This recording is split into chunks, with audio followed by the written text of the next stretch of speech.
This spot in Porto Alegre has become quite busy. It serves as a base for volunteers who come and go all day as they assist those affected by Brazil's disastrous flooding, underway now for more than 2 weeks. CGTN accompanied the team that crossed the Guaíba River to reach the city of Eldorado do Sul on the opposite bank. The work of the volunteers coming from all over Brazil, many of them with their own boats, is an essential part of the rescue and relief operations in this climate disaster in Rio Grande do Sul. Fernando Teixeira drove in from the neighboring state of Santa Catarina and brought his jet ski to help search for victims and transport supplies. I felt that I had to do something more than just send supplies here. We are running a campaign collecting a lot of donations in my hometown of Florianopolis, but I felt I had to come here. So I packed my things and came. I think the work that organized civil society is doing is fundamental.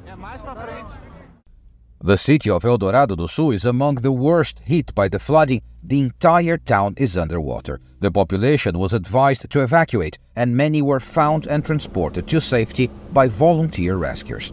But most people who are still here say they don't want to leave, mainly out of fear their houses may be looted. They've been relying on basic supplies brought by the volunteers. I'm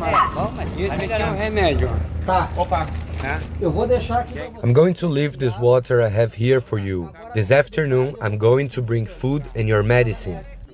It's not a good idea for us to cross to the other side. We decided to stay because we are 4 people here, and if we leave we have nowhere to stay and will only suffer. So we will stay here, God willing.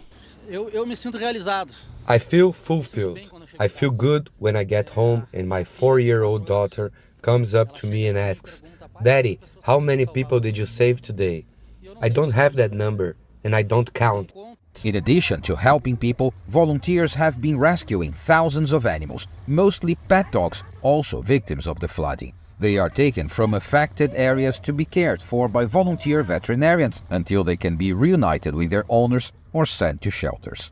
It's a concerted effort by hundreds of people, each using their abilities and compassion to respond to a disaster that hit southern Brazil directly, but is raising fears and concerns about extreme weather all over the world. Paulo Cabral, CGTN, Porto Alegre, Brazil.